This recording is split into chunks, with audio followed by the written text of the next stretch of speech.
त्वमेव माता च पिता त्वमेव त्वमेव बन्धु च सखा त्वमेव त्वमेव विद्या द्रविणं त्वमेव त्वमेव सर्वं मम देव देव। नमस्कार। आज से हम जो नई शिक्षा नीति आई है उसके तहत विद्यालय में जो राम कथा पढ़ाई जानी है उस कथा का सार लेकर आए हैं ताकि विद्यालय के बच्चे इस राम कथा को सुनकर मर्यादित हो सके और उनमें नैतिक मूल्यों का विकास हो। और यह बहुत अच्छी पहल है। सरकार की सराहना करते हुए मैं इस राम कथा को, जो कि बाल राम कथा के रूप से वो पुस्तक चलाई गई है, उस पुस्तक का मैं सार आपके समक्ष प्रस्तुत कर रहा हूं ताकि सभी बच्चे और हो सके तो अभिभावक भी इसे सुनकर या शिक्षक भी इसे सुनकर उसी ढंग से बच्चों को प्रेरित करने का और राम के बारे में बताने का प्रयास करेंगे। विद्यालय में जो वर्ग 6 में एनसीईआरटी के द्वारा बुक चलाई गई है वह है बाल राम कथा और उसका जो पहला अध्याय है वह है अवध में राम। मैं इसके पहले चलूं, मैं बताता चलूं कि मूल रूप से इसमें लिखा भी है इस पुस्तक पर कि वाल्मीकि रामायण के ऊपर यह आधारित है। वैसे जितने भी रामायण लिखे गए वो सभी के सभी वाल्मीकि रामायण के आधार पर ही लिखे गए। कुछ मनगढ़ंत बातें लिखी गई अन्य लोगों के द्वारा, लेकिन उसका कोई आधार नहीं है। मूल आधार वाल्मीकि रामायण ही है।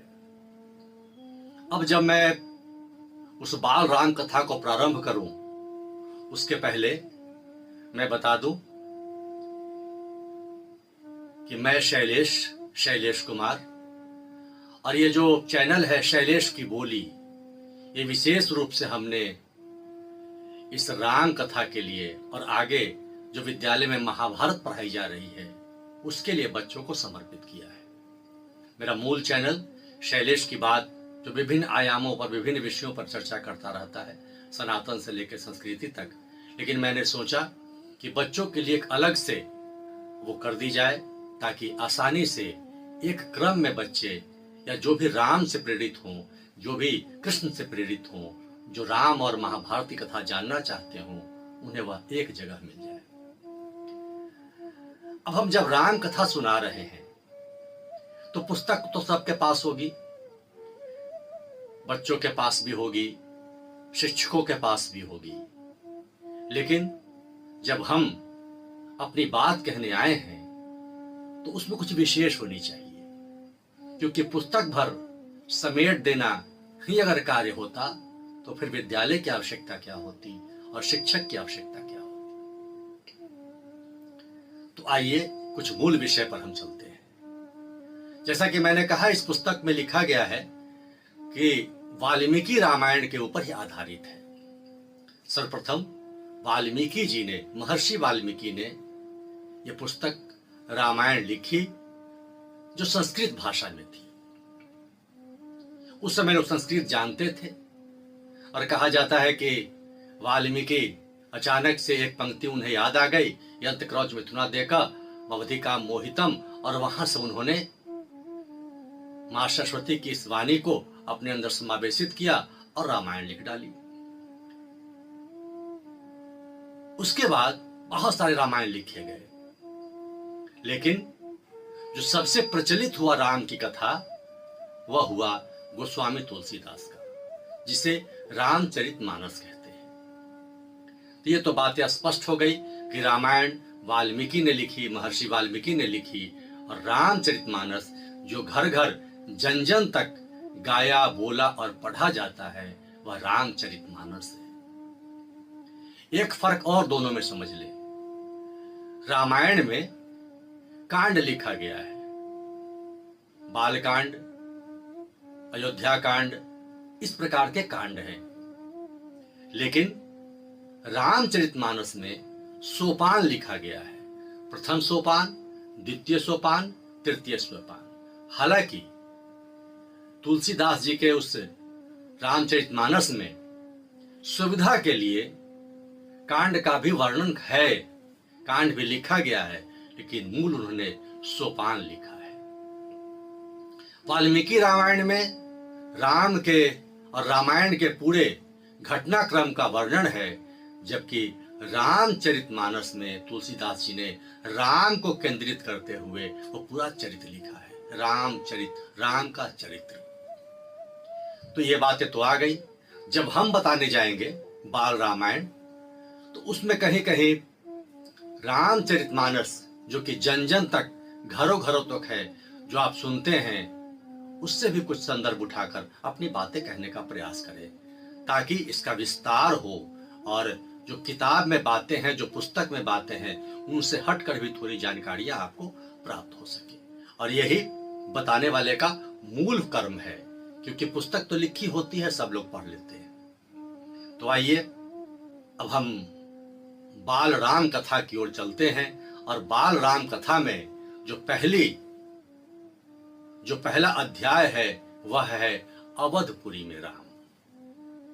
और अवधपुरी का मतलब यह कि अवध के राजा थे राम।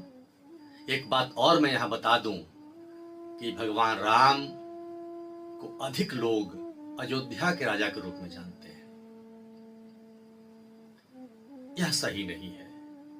सही यह है कि राम कौशलपुर के राजा थे। राजा दशरथ कौशलपुर नरेश थे, और इसीलिए राम भी कौशलपुर के राजा थे। और वो जो क्षेत्र कहा जाता था वो अवध कहा जाता था। वो नगरी जो थी वो अवध थी और राजधानी अयोध्या थी। यहां पर अक्सर लोग चूक कर जाते हैं। आप पूछेंगे राम कहाँ के राजा थे, तो अक्सर लोग कह देते हैं राम अयोध्या के राजा थे। कौशलपुर की राजधानी अयोध्या थी। तो यह भी स्पष्ट हो गया। और अब जब हम राम कथा आगे बढ़े, एक गूढ़ बात और मैं बता दूं कि राम कथा जो पहली बार सुनाई गई वह भगवान शिव के द्वारा सुनाई गई। और पहली श्रोता जो थी वह मां पार्वती थी। यानी कि एक वक्ता और एक श्रोता। मां पार्वती ने आग्रह किया था भगवान शिव से कि हमें राम के बारे में बताइए, ये कौन है, ब्रह्म है, क्या है, जिनकी बार बार आप पूजा करते हैं, बार बार आप नाम लेते हैं। तो वहां पर लिखा है धन्य धन्य गिरिराज कुमारी, मानस में आता है। और भगवान शंकर कहते हैं, शिव कहते हैं कि धन्य हो पार्वती जो राम कथा सुनने के लिए आपने आग्रह किया है। राम मर्यादा पुरुषोत्तम राम है, और राम नाम लेने से ही बहुत सारे कष्ट मिट जाते हैं। तो फिर एक वक्ता और एक श्रोता, यानी कि भगवान शिव सुना रहे हैं और पार्वती सुन रही है। यहां पर हम सब लोगों को एक इससे प्रेरणा लेने की आवश्यकता है। जब कोई वक्ता हो उसके लिए बहुत ज्यादा श्रोता की आवश्यकता नहीं है। और श्रोता को भी यह समझना चाहिए कि किसी भीड़ में बैठकर नहीं, अगर हम अकेले भी सुन रहे हैं तो बहुत ध्यान से सुने। यानी कि एक वक्ता और एक श्रोता का होना ही काफी है। बच्चे अक्सर वर्ग में या कहीं भी जब बहुत भीड़ होती है वहीं भीड़ लगाते हैं। उनको लगता है यहाँ बहुत कुछ हो रहा होगा, लेकिन सच यह है कि अगर भीड़ न हो और एक अच्छा व्यक्ति कोई बात सुना रहा हो, उसकी बात भी सुननी चाहिए। हो सकता है बड़ी अच्छी बात हो। तो शिव से और पार्वती से हमें प्रेरणा लेनी चाहिए कि एक वक्ता और एक श्रोता ही काफी है अच्छी बातों के लिए। और जब राम कथा की बात हो तब और क्या कहना। आइए हम राम कथा में प्रवेश करते हैं। बाल रामायण जो पुस्तक में लिखी गई है उस संदर्भ में चलते हैं। अवधपुरी में राम। कथा अवध की है और बहुत पुरानी है। अवध में सरयू नदी के किनारे एक अति सुंदर नगर था, अयोध्या। सही अर्थों में दर्शनीय, यानी कि दर्शन करने योग्य। क्यों? देखने लायक। दर्शनीय का मतलब देखने लायक, दर्शन करने लायक। भव्यता जैसे उसका दूसरा नाम हो। इतना भव्य था कि अगर उसे भव्यता भी कहा जाए तो गलत नहीं होगा। इतना भव्य था अवध, इतना भव्य था अयोध्या। अयोध्या में केवल राजमहल भव्य नहीं था, एक एक इमारत आलीशान थी, यानी कि बड़ी बड़ी बिल्डिंगें आज के दौर में कह सकते हैं उन शब्दों में, तो बड़ी बड़ी बिल्डिंगें और बहुत ही सुंदर। और यहाँ पर कहा गया है कि आम लोगों के घर भी बहुत ही भव्य थे, सिर्फ राजा के नहीं, बड़े लोगों के नहीं, जो जन जन था उनके भी घर बहुत बड़े, भव्य और विशाल थे और बहुत सुंदर थे। सड़कें चौड़ी थी और सुंदर बाग बगीचे थे। पानी से लबालब सरोवर था और खेतों में लहलहाती हरियाली थी। क्या वर्णन है साहब!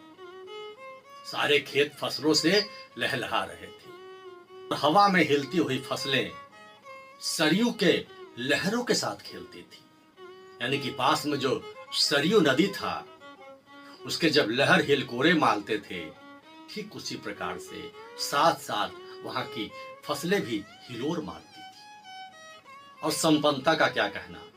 संपन्नता कोने कोने तक बिखरी थी। सभी सुखी, सभी समृद्ध। दुख और विपन्नता का अयोध्या का पता मालूम नहीं था, यानी कि दुख और विपन्नता वहां कोसों कोसों दूर थी, यानी सारे लोग खुशहाल थे।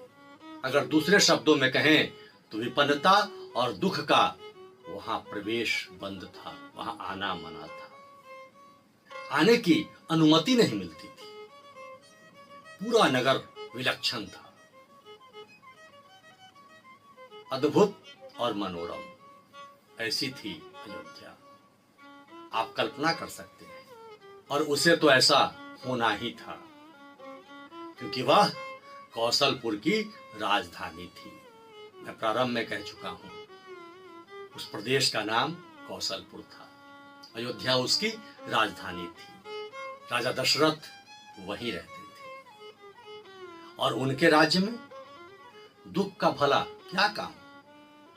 राजा दशरथ कुशल योद्धा और न्यायप्रिय शासक थे। महाराज अज के पुत्र थे, यानी उनके पिताजी का नाम अज था और वो रघु के वंशज थे।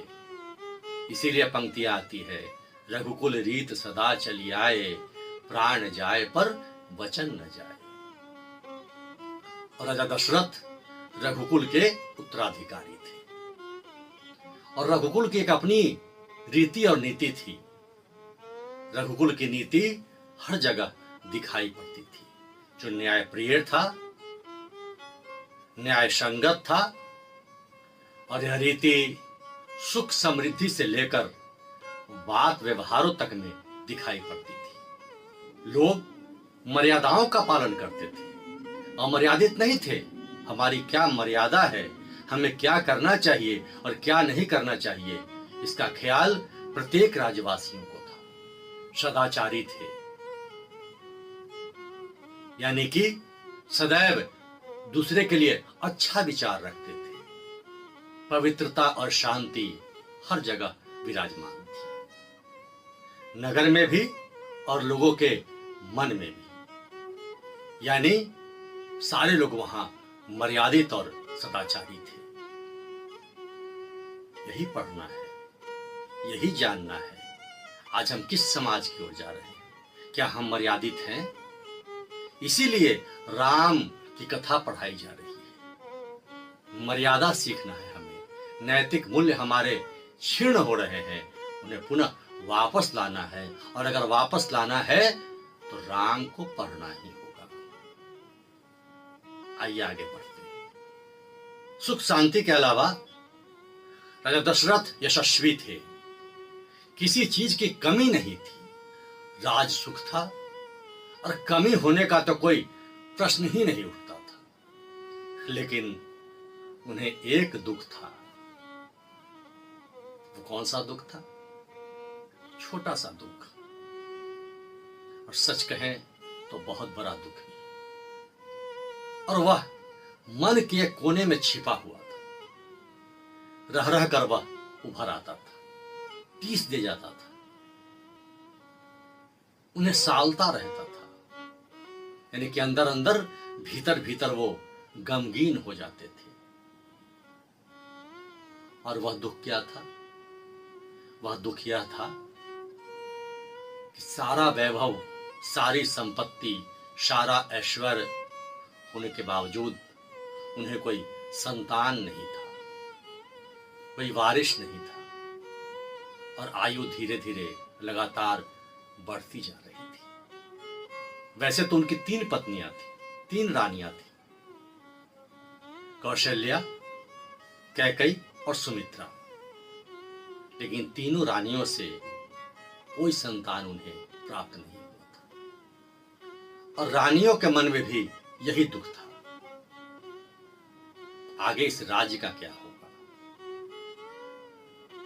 कोई संतान नहीं, कोई वारिस नहीं। हंसते हंसते, मुस्कुराते मुस्कुराते राजा दशरथ रानियों से बात करते थे, लेकिन जैसे ही संतान पर बात आती थी, बस मन विलीन हो जाता था और वहीं पर ठहर जाते थे। सभी शांत हो जाते थे। इसका उत्तर उन्हें नहीं मिलता था, और सने सने राजा दशरथ की चिंता बढ़ती जा रही थी। एक दिन बहुत सोचते सोचते राजा दशरथ ने सोचा इस पर सलाह लेनी चाहिए, और वो मुनि वशिष्ठ के पास पहुंचे, अपने गुरु के पास, और उन्हें पूरी बात विस्तार से बताई। यहां पर समझने की बात एक और है कि जब आपको बहुत कष्ट हो, जब आप दुखी में हो, कोई चिंता का विषय हो, कोई परेशानी आ जाए, तो राम की यह कथा कहती है कि किसी से न पूछकर गुरु से पूछा जाए। अगर आप दुनिया से पूछेंगे तो लोग उसका मजाक उड़ाएंगे और फिर उसका खूब आनंद लेंगे। उचित सलाह तो सिर्फ गुरु ही दे सकता है। और गुरु का मतलब क्या? गुरु का मतलब जो सामान्य शिक्षक हैं वो नहीं। गुरु का मतलब वह जो आपके लिए संवेदना रखता हो। गुरु का मतलब वह जो आपका मार्गदर्शन करता हो, आपकी शुभेच्छा चाहता हो, वह गुरु है। वरना आज के समय में तो बहुत सारे गुरु घंटाल हैं। तो गुरु को भी पहचाने कि इनसे अपनी बात कहनी चाहिए, कौन गुरु होने के लायक है। और आज के इस आधुनिक जीवन में इसका मिलना बहुत कठिन है। फिर भी कोई ना कोई व्यक्ति तो अवश्य होगा जो आपके लिए अच्छा चाहता होगा, वही आपका गुरु है। वह कोई भी हो सकता है। तो राजा दशरथ वशिष्ठ के पास जाते हैं और अपनी बात पूरी विस्तार से बताते हैं। रघुकुल के अगले उत्तराधिकारी कौन होगा, इस पर चिंता व्यक्त करते हैं। मुनि वशिष्ठ राजा दशरथ के चिंता को समझते थे। उन्होंने दशरथ को सलाह दी और कहा, आप पुत्रेष्ठी यज्ञ करवाएं, आपकी यह कामना अवश्य पूर्ण होगी। और गुरु जब कोई बात कह देता है तो वह फलीभूत हो ही जाता है। यह पुत्रेष्ठी कामना यज्ञ श्रृंग ऋषि के द्वारा कराया गया, जिस सामान्य भाषा में हम श्रृंगी ऋषि भी कहते हैं, जो बिहार से आते थे। आज जो बिहार है वहां से वो आते थे। श्रृंगी ऋषि का आश्रम था। उसमें कई बातें लिखी हैं कि जो कई वर्षों तक अनाज घर का न खाया हो, वही इस यज्ञ को करा सकता है। लेकिन उस बातों में हम न जाते हैं। आप सरल रूप से समझें कि श्रृंग ऋषि यानी श्रृंगी ऋषि ने उस यज्ञ को करवाया। यज्ञशाला सरयू नदी के किनारे बनाई गई थी और अनेक राजाओं को निमंत्रित भी किया गया था। और जैसा कि मैं कह रहा था, यज्ञ पूरा होने के बाद अग्नि देवता प्रकट हुए और दशरथ को आशीर्वाद दिया। कुछ समय बाद तीनों रानियां गर्भवती हुई। इस पुस्तक में आशीर्वाद के बाद यहां से सीधे गर्भवती पर जाया गया है। लेकिन जो रामचरितमानस में और वाल्मीकि रामायण में लिखा है उसे भी मैं बताता चलूं। उसमें कहा गया है कि जब अग्नि देवता प्रकट हुए तो उनके हाथ में एक पात्र था और उसमें खीर था। उन्होंने राजा दशरथ को आशीर्वाद देते हुए कहा कि आप यह खीर अपनी रानियों को खिलाएं। राजा दशरथ उस खीर को लेकर सबसे पहले कौशल्या के पास जाते हैं, जो उनकी पहली पत्नी थी, सबसे बड़ी। फिर देखिए, हमें सीखना चाहिए, जब कोई वस्तु कहीं से कोई भेंट मिले या किसी के लिए हो तो सबसे पहले अपने अग्रज को, यानी कि सबसे पहले जहां से बड़े की शुरुआत होती है वहां से देनी चाहिए। हम अपने बच्चों को भी सिखाएं कि जब किसी के लिए चाय, किसी के लिए नाश्ता लेकर आए तो प्रारंभ कहां से की जानी चाहिए? अपने बड़ों से की जानी चाहिए। राजा दशरथ ने कौशल्या को वह खीर दिया और कौशल्या कैकेयी के पास गई, जो दूसरी पत्नी थी। अकेले खीर कौशल्या ने नहीं खाया कि बस मुझे ही पुत्र रत्न की प्राप्ति हो जाएगी। कौशल्या ने एक बार पुनः सीख दी कि परिवार में मिलजुल कर रहना चाहिए, सबका अपना अपना अधिकार है। और वो कैकेयी के पास लेकर गई और कैकेयी को आधा खीर बांटकर उसने समर्पित कर दिया। अब दोनों रानियां चल पड़ी सुमित्रा के पास, जो सबसे छोटी थी।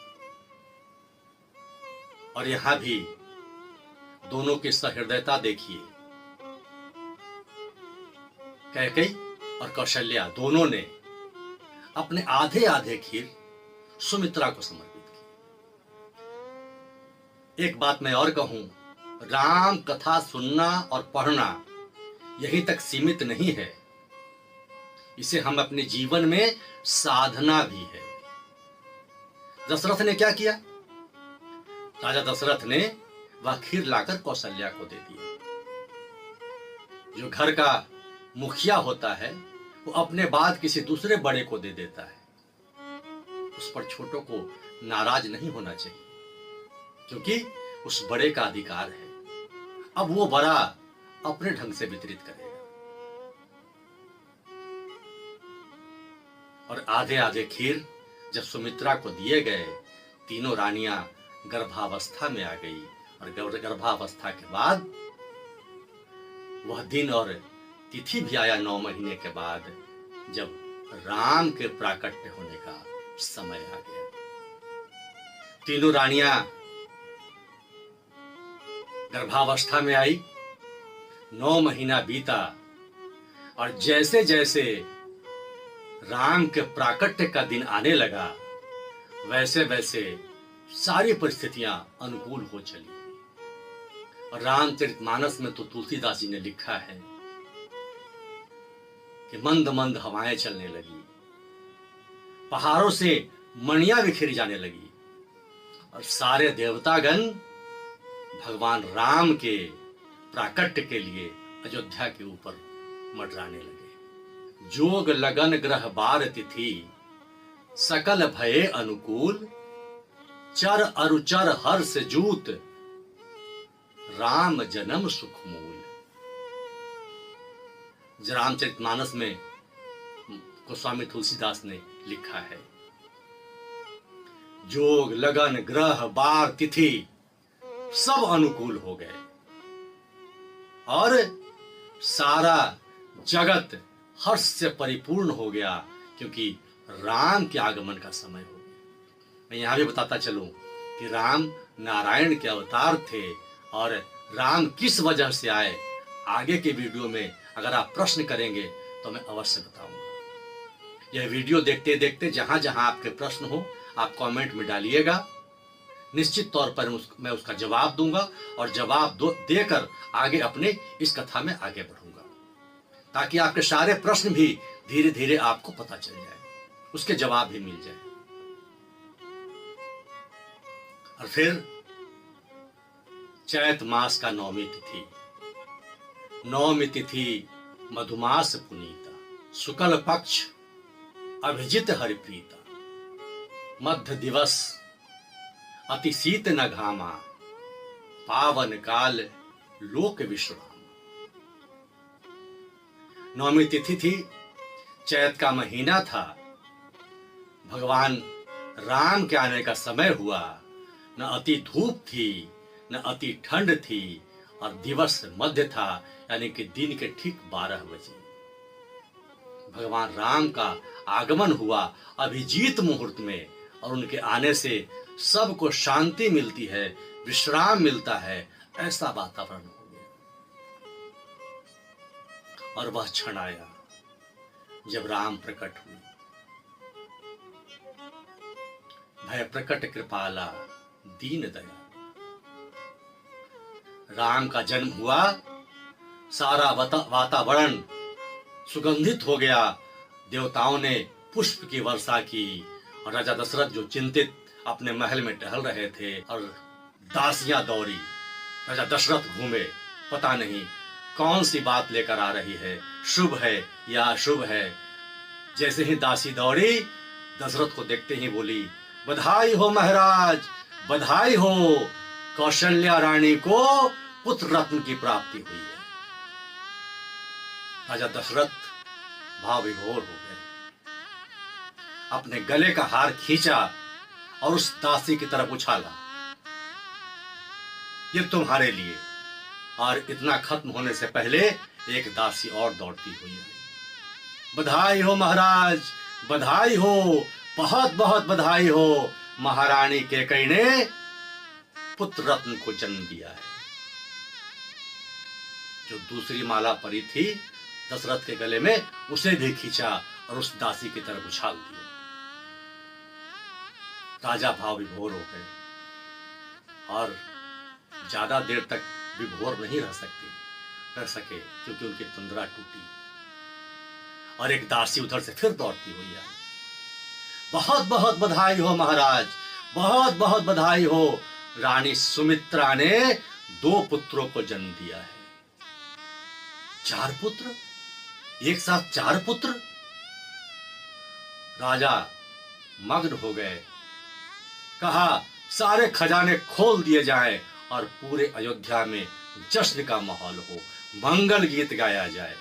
और मंगल ध्वनि शुरू हुई, राम का अवतरण हुआ, भरत का अवतरण हुआ, लक्ष्मण और शत्रुघ्न का अवतरण हुआ, चारों ने जन्म लिया।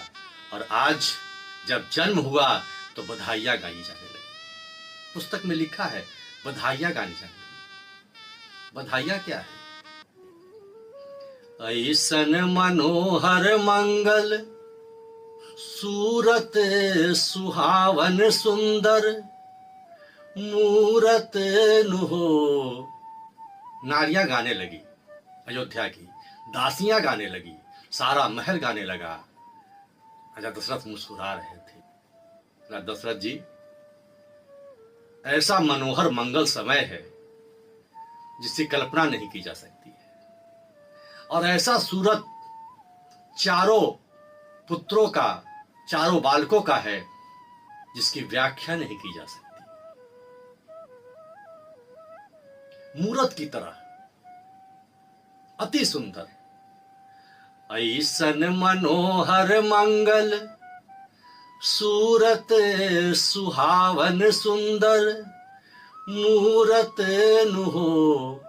ए राजा जी, यानी कि दशरथ जी, ए राजा जी, ए राजा जी, ये करे तरहल ह जरूरत मुहूर्त खूबसूरत हो। ए राजा जी, ये करे तरहल ह जरूरत मुहूर्त खूबसूरत हो। इसी का जरूरत था। राजा दशरथ वशिष्ठ के पास इसी के लिए गए थे। सभी रानियां इसी के लिए चिंतित रहती थी। राजा दशरथ का समय समय पर हृदय मलिन इसी के लिए हुआ करता था। और वो क्षण आ गया, वो मंगल घड़ी आ गई और बधाइयां गाई जाने लगी। जुग जुग जियहु ललनमा, भवन माँ के भाग जागल हो ललना लाल होई हैं कुलवा के दीपक। ये सब हमारे यहाँ बधाइयां सोहर गाई जाती है। ये हमारे संस्कृति है, हमारी विरासत है, और इन्हें ही जानना है, इन्हें ही पढ़ना है। यही पढ़ेंगे तब नैतिक शिक्षा आएगी, साथ साथ विज्ञान भी हो, ज्ञान भी हो, नैतिकता भी हो। सभी समावेशित करने पर ही संपूर्ण शिक्षा प्राप्त होती है। भगवान राम का जन्म हो चुका है। इतनी बातें आज जो मैंने कही है वो सब आपके समक्ष हैं। इस वीडियो को देखिए और इसके बाद कमेंट में जो प्रश्न आपके मन में है वो कीजिए, ताकि मैं उसका जवाब अगले वीडियो में दे सकूंगा, ताकि बहुत सारी सारगर्भित बातें जो राम कथा से जुड़ी है वह भी आप जान लें। हल्के रूप से पढ़कर न निकल जाएं, और एक बार जब राम को पढ़ लें तो पूरे जीवन याद रखें और राम की मर्यादा अपने अंदर उतारने का प्रयास करें। राम जन्म के बाद जो कथा आगे बढ़ती है वह मैं अगले वीडियो में लेकर आऊंगा। तब तक के लिए शैलेश को विदा दीजिए। शैलेश की बोली को सब्सक्राइब कर लीजिए और इसे बच्चों तक, गार्जियन तक और जन जन तक पहुंचाने का प्रयास कीजिए, ताकि बच्चे इससे लाभान्वित हों। क्लास में वो इस कथा को अच्छे से पढ़ ही सके, क्योंकि पुस्तक लग चुकी है, प्रश्न भी इसके अच्छे से दे सकें, और सबसे मूल बात यह कि राम की मर्यादा को अपने अंदर ढाल सकें। आज बस शैलेश की बोली में इतना ही। अगले वीडियो में आगे की कथा होगी। तब तक के लिए जय जय श्री राम।